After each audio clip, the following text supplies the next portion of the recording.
We have evidence that you can rock your house in there. The arousal that's going on in that brain is not an arousal that's created from the hormones of stress, like fear, anxiety, pain, suffering, aggression, or anger. This arousal is bliss. This arousal is an ecstasy. This is arousal that is producing a transcendental state of joy. And we have the research to show, we know the area of the brain that lights up every single time when this happens is the pineal gland, that little radio receiver in the back of your brain, and Brodmann's area 30. That is what my brain scientists call a positive trauma. Like, trauma. You have a trauma, you feel changed inside of you, you feel altered inside of you, you pay attention to the cause, the brain freezes reality and takes a snapshot. That's called a memory, a long-term memory. Are you with me still? So this arousal is coming with such an intensity that the imagery in the person's brain, they're paying attention to that lucid moment, and they're literally having an inward experience that's greater than the betrayal. The arousal of bliss or joy is greater than the suffering or the event in the past. Are you with me still? An experience enriches the brain, and we have research to show people change their brain circuitry, different brain. And it produces a very strong signal to the body, but the signal is not chemical. The signal is electric. It's electromagnetic. It's a thrill. It's an order in the body. It's the body aligning to order and frequency. The person's getting a biological upgrade. We have the research to show there it was, and now it's not. Where'd it go? I don't know. You tell me. That person who had that moment would be more loving, more kind, more present, more free. They would care less about what people thought of them. They would feel blessed every single day. Would you agree? So they're in a new body, they're in a new life, they're in a whole new time. And that could happen to you. So we have this evidence that you could create perfect, orderly heart coherence. In fact, we have research to show that even when you're not practicing heart coherence, if you practice it, your heart just may all of a sudden burst open with love. We have research to show it could happen at any moment, not even during a meditation. Imagine that. Instead of having a panic attack, you're having a love attack. Imagine that. Imagine that people just have to stop for a moment. That is so big that they have to stop and surrender to it. It could happen to you. So we have this incredible research that people can change their biology in a very short amount of time. We have evidence, testimony, when people walk on that stage in a week-long event and say, I had stage 4 cancer. I had a very serious accident, and I thought that this worked for everybody until it became time for me. And then I never really thought it could work for me. I thought it could work for everybody else but me. And now I really made up my mind to heal. And she tells that story in front of an audience. Or a woman who's has stroke and blind. In one meditation, she's got her vision back. We have the scans before and after to show complete recovery. This doesn't happen with stroke patients. You lose it in 2 weeks. The nerve cells are going to degenerate. She was blind in 1/4 of her eye, both sides. She couldn't drive, she couldn't work, she couldn't type. Her life changed. So the nurse doctors told her, learn to live with it.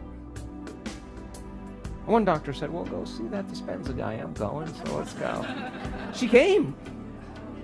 And in the middle of a walking meditation, it occurred to her that she could actually heal it. Imagine that. I said, why did you come? Well, I just wanted to create a nonprofit, and really seriously, I just wanted to learn how to live with it. So she had the thought that she could heal it because she was so empowered. And lay down after that meditation, she's hearing this crackling and popping in her head, known or unknown. She could think something bad, or you could surrender. She surrendered all the way, and that heat got more and more in her brain. It was energy. She opened her eyes afterwards, and the lights were back on. That's a miracle. It happened in an instant. We have people with 50 brain tumors. 50 brain tumors weren't supposed to live through the night. Many, many times. Seizures. Now here's the question. Because you can't tell me you're too old to do this work any longer. We got elders in this work that know how to go into gamma. They know how to do it. You can't tell me you're too sick to do this work any longer. I have people that are super sick, 50 brain tumors. Here's the question. Do you think there were some days where he didn't feel like doing his meditation? Hello. Guess what? He did it anyway. That was all he had. And he overcame his body a little bit more that day. And there were days he was in so much fear because the doctors told him he wasn't going to make it. And every day he could have surrendered to fear and not do his meditation, but he made up his mind he was going to surrender to love that day and trust a little bit more, open his heart a little bit more. And he overcame his fear a little bit more. And he overcame his doubt because his family was worried about him and they thought he was going to die, and he had to overcome his doubt every day, and he never missed a day. And there were days where he could have said, I'm too busy. I got too many things to do. I got to go here, I got to go there. But he never missed a day. He made time. And he just kept overcoming something, and he became somebody else. He stood on the stage. There's one little small tumor, a benign tumor. The other 49 or 50 went away, gone. Where'd they go? And he's the most humble, sweetest guy. He's simple. The people in the audience with cancer are looking at him thinking, God, if he could do it, I could do it. Now, someone else is believing in the 4-minute mile. And they don't look like a movie star, and they don't look gluten-free. And some of them drink wine and whiskey. And, it doesn't matter, because he's on the stage and he's telling the truth. In the same event, a psychiatrist with Parkinson's disease, same thing. Older guy, not quite slim. You would think you'd walk right past him. No Parkinson's, psychiatrist put his hand out, no tremors, no pain in his back. One instant. People are leaning in now. 4 people with Raynaud's syndrome. Raynaud's syndrome, where the autonomic nervous system closes off blood supply to the extremities. And the pain and the lack of circulation and the immune response. And people can't even, the slightest temperature change is incredibly painful. 4 people are out there in Brighton in the middle of November, just above freezing. They didn't even have their gloves on, healed from Raynaud's. And one lady said, I've had Raynaud's of my heart the last half of my life. And she started practicing. She understood by watching them, she could do the same thing to her. And she's 70-something years old, and she blew her heart open. Wow, isn't that worth it? She was an example. She's the example of truth, this work. So we have evidence now. I could go on.